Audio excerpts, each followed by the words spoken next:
See if we can sneak a cockpit video of Dreadnought here.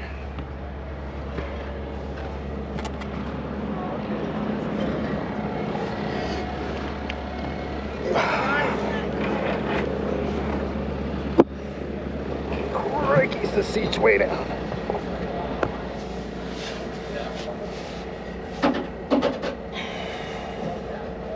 So the control lock clamps around here. Runs to the rudder pedals, back to the seat. Just a 4 cables, very manual deal.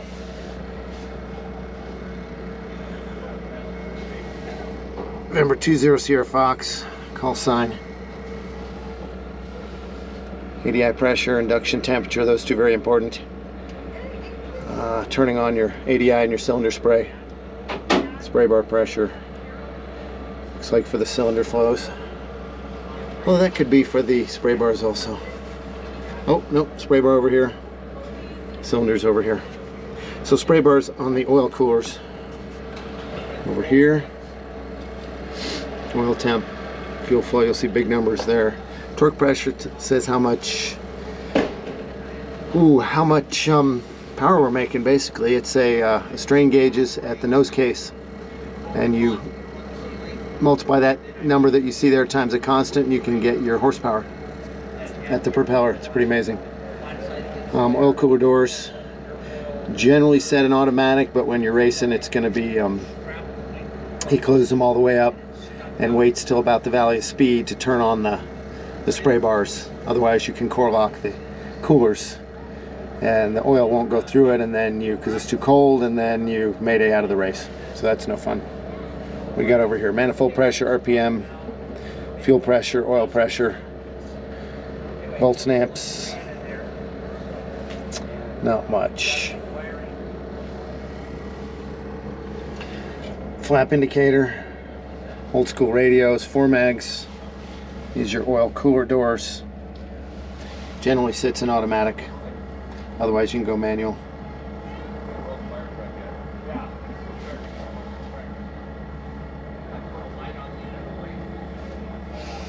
Emergency air pressure. That's probably the nitrogen bottle to blow the wheels and flaps down. Hydraulic pressure down here when it's running for removing the gear and flaps. Primary system.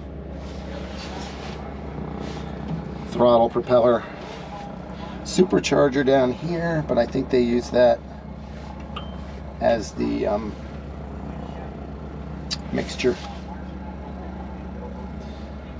there. Trims are elevator and rudder. There is no aileron trim. There's a fixed tab out there on the ailerons, and then of course it flies the trim tabs. Rudder pedal adjustments. Joel's pretty tall, he goes about 6'7", so they're way forward and the seat is all the way down, so I have a tough time getting in and out. Oh, missed one more on the left. Flaps, up, takeoff, max lift and down, and so up is of course up. Takeoff is flaps, I call them flaps 1, 2, and 3. But takeoff, there's no speed limit. They come out just a tick and there's no speed limit at all. Max lift is about 45 degrees.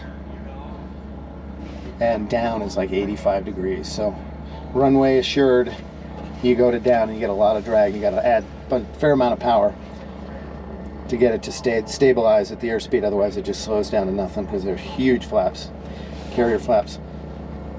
Gear down. You lift the little lock here, then you can cycle the gear to the upside.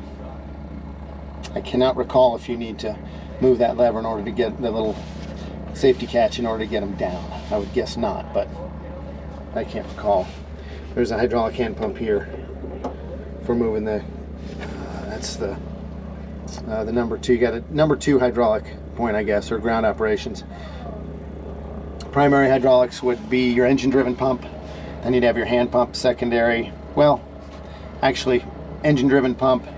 Then you've got an electric boost pump for the hydraulics.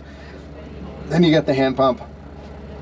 Then you've got the emergency blowdown system over here for gear and flaps. You have to pull the pin, then you can move the levers. That'll work. Fuel cock stays off when you're on the ground. In fact, I need to check critical mass. double check that that's off actually. When I get back over there, air, that's your fuel tank air.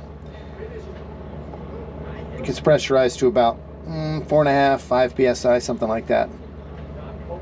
And then it pushes the fuel, that allows the fuel to come out of the spar and leading edge tanks, if they're set up equipped that way, into the main tank. And then it flows out of the main tank into the engine. There's a 100 gallon light, I believe it's this one. And when that light comes on, you got 100 gallons remaining. And really, you don't have much more than 200 gallons to start with. So as Joel said during his qualifying on Tuesday, he said the light was on by the time he actually qualified, because he went out and did some level laps and whatnot. Light came on when he was qualifying, before he was qualifying. So then you're not out there too long, but get your stuff done and get on the ground. What else we got over here? I have no idea what that is. It rotates and it's all the way up. Could be something to do with the intercom. Tailwheel lock, back to unlock, forward to go, and locked. Then of course across your switches here, starter, prime, they're all underneath.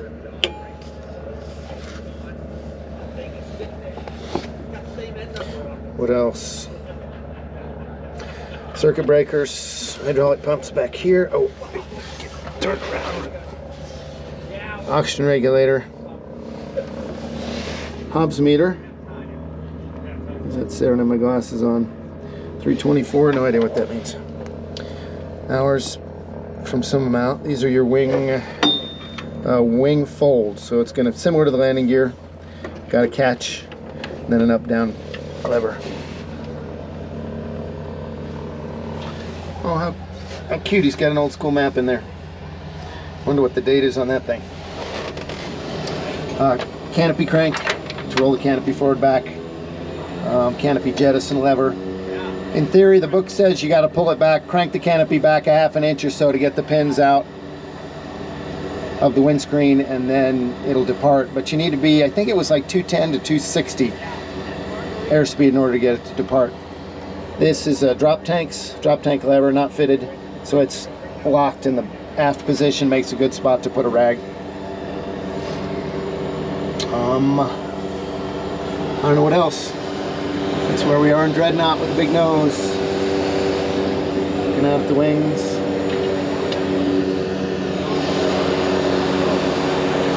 I'll show you the back, but I'm not sure I could see what's going on, and it's into the sun. We'll have a quick peek anyway.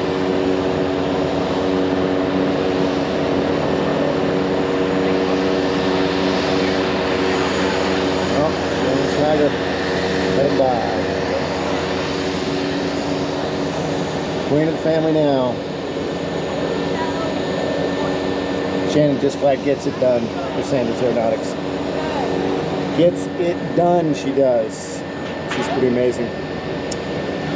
Alright, that's the update from Dreadnought, Saturday morning, 2022.